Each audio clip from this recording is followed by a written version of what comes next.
Village food waste Bengal চ্যানেলে তোমাদের অনেক অনেক স্বাগতম জানাই। তাই বন্ধুরা, আমি একটা খুব সুন্দর রেসিপি নিয়ে চলে এসেছি। যে রেসিপিটা শেয়ার করবো সেটা হচ্ছে পাকা কাঁঠাল দিয়ে বানাবো। আর এই দেখো, বাড়িতেই কিন্তু গাছ আছে, পুরো গাছ পাকা কাঁঠাল দিয়ে আজকে বানাবো। আর দেখো, এই কাঁঠালটা কিন্তু সেরকম আশেপাশে কিন্তু কাঁঠালটা খুব পাকে। আর দেখো বন্ধুরা, কি বড় বড়, আর গাছটা কিন্তু অনেক বড়। তাই সকালবেলায় কিন্তু তোমার দাদা একটা কাঁঠাল পেরে রেখেছে। আজকে এই গাছ পাকা কাঁঠাল দিয়ে তোমার হাতে পারিসাপটা বানানো দেখাবো। এই দেখো, যেহেতু গাছটা তো অনেক বড়, তাই আমি পারতে পারবো না, তবে দাদা পেরে দিয়ে গেছে সকালবেলায়। তো আজকে এই পাকা কাঁঠাল দিয়ে তোমরা পারিসাপটা বানাবো। তোমরা কিন্তু পুরো ভিডিও দেখবে, আশা করি তোমাদের ভালো লাগবে। আর তোমরা কিন্তু বাড়িতে এরকম বানিয়ে খাবে।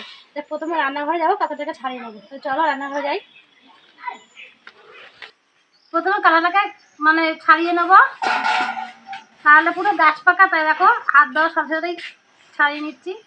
আর দেখো রোয়াগুলো কতটা সুন্দর। এই কাঁঠালটা কিন্তু খেতে প্রচুর পরিমাণে মিষ্টি আর পুরো গাছ পাকা। তোমাদের কিন্তু গাছটা দেখিয়ে দিয়েছি। আর আমাদের না এই কাঁঠালটা না আষাঢ় মাসে, সেও মাসের দিকে বেশি পাকে, এটা লাস্টের দিকে ফল এটা। আর দেখো কাঁঠালগুলো কত সুন্দর খাজা খাজা কাঁঠাল।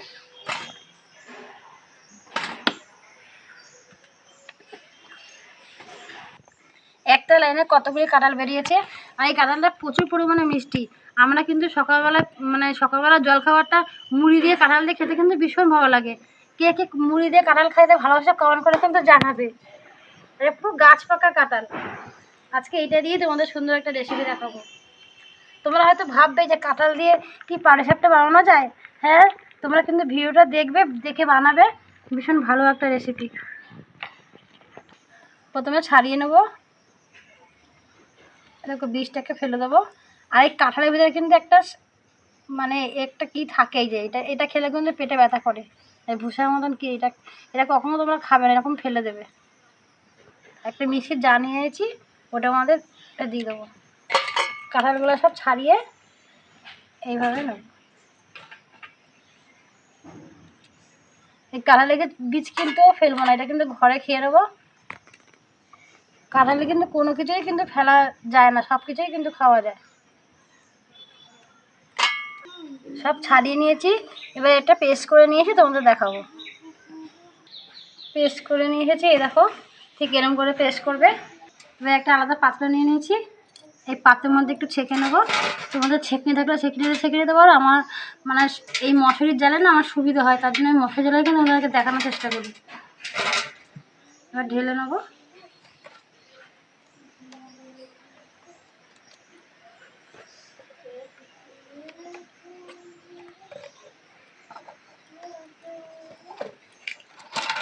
কাঁঠালের জুসটা বের করে নেবো। দেখো কত সুন্দর কিন্তু বেরিয়ে যাচ্ছে। যদি ভিতরে কোনো কিছু থাকে তাহলে এই মশারির জালে আটকে যাবে। দেখো কত সুন্দর চাকরি করে হয়ে গেল।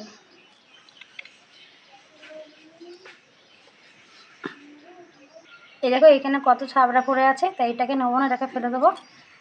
আর হাতটা ধুয়ে তোমাদেরকে দেখাবো।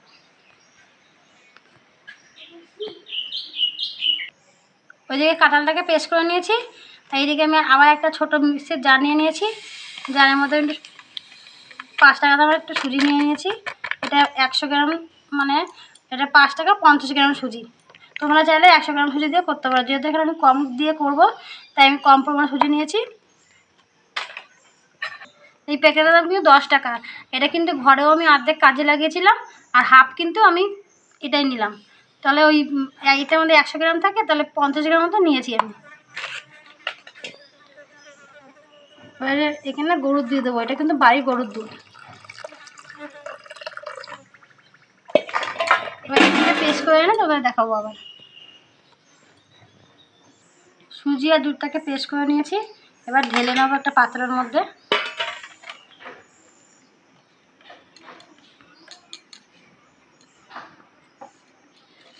আবার এই দেখো, আমি কিন্তু 250 ময়দা কিনেছি। তোমাদের কিন্তু আমি 250 ময়দা দিয়ে দেখাচ্ছি, তোমরা চাইলে বেশি পরিমাণেও করতে পারো। আমি 250 ময়দাতে কিন্তু 50 গ্রাম সুজি দিয়েছি। যখন তোমার একটু ময়দাটা একটু বেশি দেবে, তখন সুজির পরিমাণটা একটু বেশি দিয়ে দেবে, তাহলে কিন্তু খেতে আরও ভালো হবে।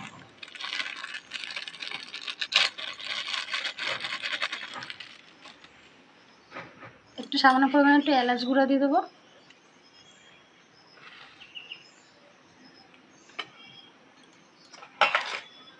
এবার কাঁঠালের পেস্টটা দিয়ে দেবো।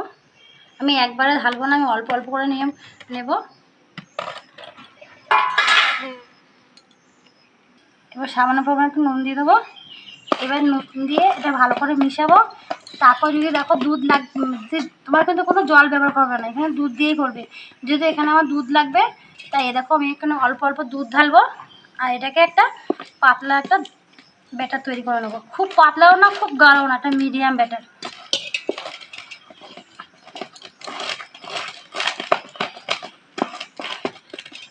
আমার এখানে আরও দুধ লাগবে।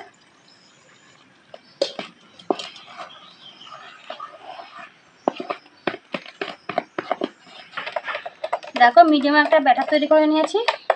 আর ভালো করে কিন্তু মিশিয়ে নিতে হবে, তাহলে কিন্তু পাটিসাপটাটা খেতে কিন্তু ভালো হবে। যেহেতু এখানে কাঁঠালের পেস্ট দেওয়া আছে, অনেক কিছু দেওয়া আছে। আর দেখো খুব কিন্তু পাতলাও করি না, খুব গাঢ়ও করি না, এটা মিডিয়াম ব্যাটার।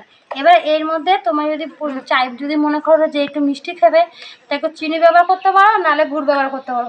এখানে আমি একটু আখের গুড় দিয়ে দেবো, বেশি দেবো না, অল্প দেবো। যেহেতু নারকেলের পুর দেবো, নারকেলের পুরও মিষ্টি থাকবে। আবার এটাকে দিয়ে ভালো করে মিশিয়ে নেবো।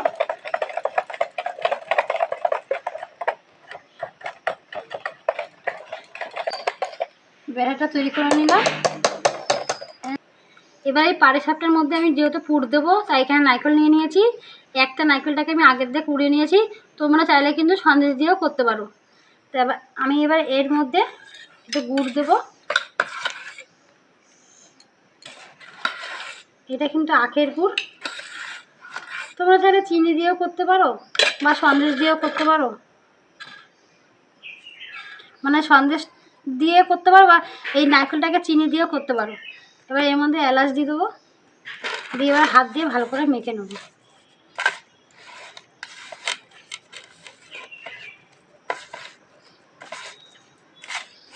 তো এখানে আর একটু গুড় লাগবে, আমি আবার একটু নিয়ে নিলাম।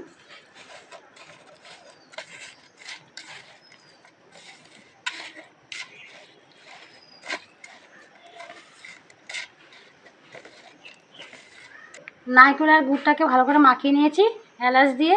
এবার হাতটাকে ধুয়ে চলো উনুনটাকে ধরে নিয়ে যাও, উনুনটাকে ধরাবো। ওইদিকে জোগাড় করে এদিকে উনুনটাকে ধরে নিয়েছি। যেহেতু ঘুঁটে দিয়ে ধরিয়েছি, বাড়িরই গোবরের হাতে তৈরি ঘুঁটে, তাই প্রথমে কিন্তু ঘুঁটে দিয়ে ধরে না, কিন্তু খুব ধোঁয়া হয়। দেখো এবার কিন্তু ঘুঁটেগুলো ধরছে। তো এবার কড়াইটা বসিয়ে দেবো। এই ঘুঁটে দিয়ে রান্না করতে ভীষণ ভালো লাগে, প্রচুর পরিমাণে আগুন হয়। এবার কড়াইটাকে একটু গরম করে নেবো। কড়াইটা গরম করে নিয়েছি। এবার নারকেলের গুলো দিয়ে দেবো। এটা গুড় আর এলাচ দিয়ে কিন্তু আগে দিয়ে মাখিয়ে রেখেছি। এবার নারকেলটাকে জাল দিয়ে ভালো করে একটা পুর তৈরি করে নেবো। আর অনবরত নাড়তে থাকবে না, কিন্তু পুড়ে যাবে। এবার নাড়তে নাড়তে একটা নারকেলের পুর তৈরি করে নেবো। নারকেলের পুর তৈরি করে নিয়েছি। আর ঠিক কড়া করে করবে না, একটু হালকা করে করবে। এই দেখো ঠিক এইভাবে করবে। এটাকে নামিয়ে নেবো। এটা ঠান্ডা হলে তোমাদের দেখাবো আবার। একটু সামান্য পরিমাণে ঘি নিয়ে নিয়েছি। আজকে ঘি দিয়েই কিন্তু তোমাদের পাটিসাপটা ভাজা দেখাবো। তোমরা যদি মনে করো যে ঘি দিয়ে ভাজবে না, তাহলে সাদা তেল দিয়ে ভাজতে পারো। তো একটা কলা গাছের ডাগা নিয়ে নিয়েছি। ডাগাটা নিয়ে এই বাটাটা একটু শিলনোড়া দিয়ে মানে একটু ছেঁচে নিয়েছি। এই যে তো এইখান থেকে একটু ঘি নেবো, নিয়ে সারা কড়াতে লাগিয়ে দেবো। দেখো কতটা সুন্দর হচ্ছে। করে নিয়েছি, অল্প দিয়ে দেবো, দিয়ে কড়াটা এরকম তো ঘুরিয়ে নেবো। আস্তে আস্তে করে ঘুরাবে, সারা খাওয়াতে লেগে যাবে। আর উনানে একটু কম আঁচটা দিয়ে করেছি, তাহলে কিন্তু পুড়ে যাবে। এবার এই যে এখান থেকে একটু নারকেলের পুরটা নেবো।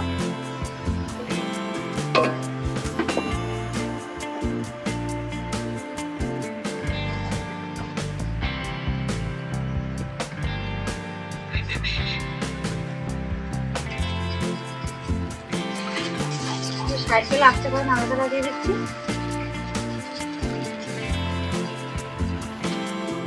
আস্তে করে উল্টিয়ে দেবো।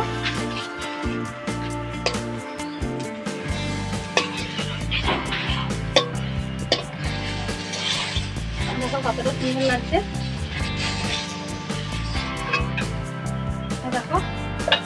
আবারও কড়াতে আমি একটু ঘি মাখিয়ে নেবো। তোমাদের আবারও একটা দেখাচ্ছি, তোমরা আরো ভালো করে দেখে নাও।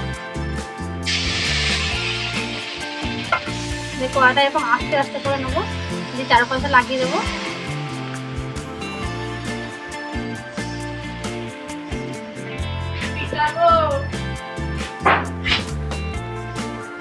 আবার আস্তে আস্তে করে উল্টিয়ে দিচ্ছি। যেহেতু এটা কাঁঠালের পাটিসাপটা তো, তাই একটু আস্তে ভাবে নরম হাতে করতে হবে, নাহলে কিন্তু ভেঙে যাওয়ার ভয় থাকে।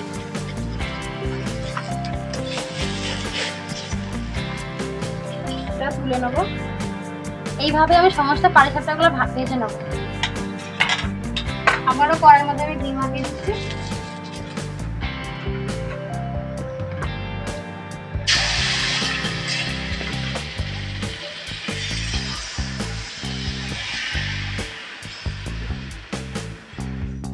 সমস্ত পাটিসাপটাগুলো ভাজা হয়ে গেছে।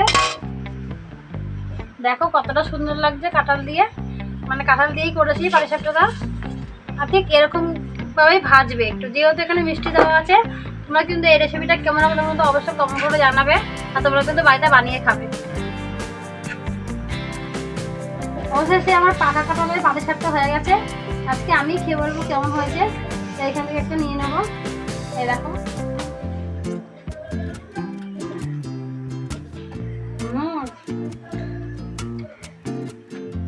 দারুণ খেতে।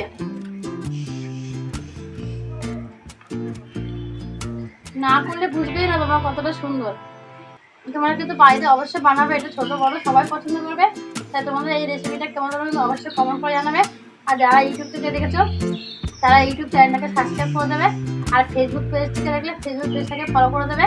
আর বন্ধুরা তোমরা কিন্তু আমার ভিডিওটা দেখবে, আমাকে এগিয়ে যেতে সাহায্য করবে। আমিও তোমাদের কাছে আরো বিভিন্ন রকম রেসিপি শেয়ার করতে পারি। ধন্যবাদ, পরের ভিডিও দেখা হবে। আর তোমরা ভালো থাকবে, সুস্থ থাকবে।